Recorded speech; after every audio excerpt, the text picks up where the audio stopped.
আসসালামু আলাইকুম bye bye YouTube নতুন একটি ভিডিওতে সবাইকে স্বাগতম। আজকে আপনাদেরকে দেখানোর চেষ্টা করব আমি কিভাবে বন থেকে বন আনি। বলতে আমাদের বাসায় বলা হয় বন, আবার অন্য কেউ ডাকে কের ডাকে, কিন্তু আমাদের যে বাসাটা এই বাসায় বলা হয় বন বলা হয়। আমাদের যে বনগুলি আজকে বন থেকে আনা হবে, আর আপনাদেরকে দেখানোর চেষ্টা করব কীভাবে বনগুলো আনি। সম্পূর্ণ ভিডিওটি দেখবেন না টানিয়ে। আসলে আমরা যে বনগুলি আনবো এটা হচ্ছে এই ধানের বন। এই ধানের বন আনা সম্ভব হয় না বন থেকে, কারণ বৃষ্টি থাকে। অন্য বছর বৃষ্টি থাকে, অনেক বৃষ্টি থাকে। এবার আলহামদুলিল্লাহ বৃষ্টির সংখ্যা কম, আমাদের এই দিকে তো একদম কম। ওয়াতে আমাদের বনার সুবিধাটা একটু ভালোই, ধান কাটা বনে বনানা বলেন। তারপর আমি যেদিনকে বন আনছি দিনে হালকা একটু বৃষ্টি পাইছি আমরা, যাকে তেমন একটা ক্ষতি হয় না এই বৃষ্টিতে। এতে আপনারা দেখতে পাচ্ছেন আমি প্রথম দিন 4 বিঘা জমি বন আনবো। 4 বিঘা জমি, এরপরের দিন আনছি 3 বিঘা জমির বন, মোট 7 বিঘা জমির বন আনছি। বলতে 7 বিঘা জমির বন হলো অনেক বন, কারণ আমাদের এদিকে মিশিংয়ে কাটার কারণে আর ধানও অনেক ফলন খুবই ভালো হয়েছে। ওয়াতে বনে অনেক মুরাদ দিছে। বলছে প্রত্যেকটা জমিতে প্রায় 1.5 বিঘা জমিতে ঠাসা 1 ট্রাক্টর হয়ে যায়, 1 ট্রাক্টর বন হয়ে যায়। মানে বনে অনেক মুরাদ দেওয়াতে 7 বিঘা জমিতে একটি পাড়া হয়েছে, সুন্দরভাবে বড় একটি পাড়া হয়েছে। আর আমরা মোট প্রথম দিন গেলাম 4 জন গেলাম আমরা বন আনার জন্য। প্রথম দিন 4 বিঘা জমির বন আনবো 4 জনে।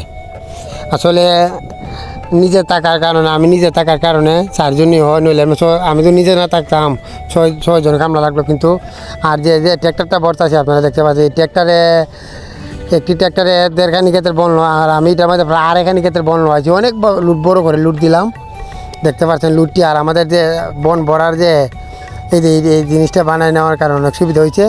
এটা রড দিয়ে বানাইছি, রড দিয়ে SSL 5 দিয়ে অনেক সুন্দরভাবে বন তোলা যায় গাড়িতে। কারণ হাত দিয়ে উড়াইলে অনেক বড় লুট দেওয়া যায় না, উঁচুতে উড়ানি যায় না।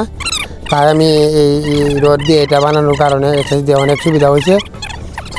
আর এমনভাবে গাড়িটা লুট দিলাম, ভয় করছিল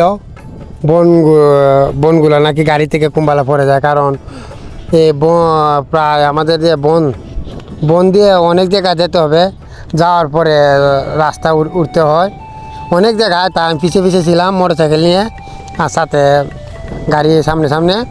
তারপর প্রথম দিনে 2 ট্রাক্টর বানালাম, 2 ট্রাক্টর বানায় পাড়া দেওয়া শুরু করলাম, আপনারা দেখতে পাচ্ছেন। আসলে এবার বনের যে কষ্টটা করলাম, প্রায় 2 মাস গরুর বন ছিল না। কারণ এবার আমাদের গত যে আগুর মাসের বনগুলা বৃষ্টিতে অনেক ক্ষতি করেছে, বৃষ্টিতে ক্ষতি করার কারণে বনগুলো আনা হয় না। এর ফলে আমাদের অনেক কষ্ট করতে হয়েছে বনের জন্য। গাছ, আমার জমিতে গাছ লাগানোর কারণে বনের তেমন একটা অসুবিধা বুক করছি না। তারপরে এবার একবার পরের দিন গেলাম, আরও 3 বিঘা জমি বন আনা হয়েছে। পরের দিন কিন্তু বন আনতে গিয়ে অনেক বৃষ্টি নেমে গেছে, আপনারা দেখতে পাচ্ছেন। গাড়ি ভরার পরে অনেক বৃষ্টি, যাই হোক বৃষ্টিতে ভিজে বনগুলি আনার পরে তারপরে যাক বৃষ্টিটা আধা ঘন্টা হওয়ার পরে বৃষ্টিটা থেমে যাওয়ার কারণে আমাদের সুবিধা হলো।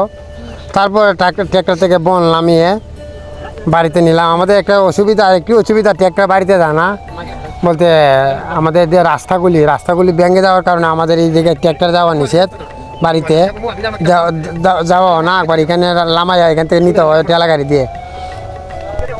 যাই হোক কষ্ট করে বনগুলি বাড়িতে আনার পরে পাড়া দিলাম। আলহামদুলিল্লাহ, আল্লাহর শুক্রিয়া। 2 দিন অনেক কষ্ট করছি, কষ্ট করার পরেও যে বনগুলি আনা হইল। তাই আর আল্লাহ তো সুযোগ না দিলে, এই যে এত রোদ না দিলে কিন্তু বনগুলি আনা হলো না। কারণ বৈশাখ মাসও বন আনা খুবই কষ্ট হয়ে যায়।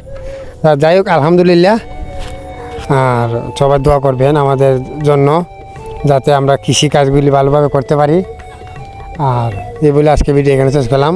আসসালামু আলাইকুম ওয়া রাহমাতুল্লাহি ওয়া বারাকাতুহু।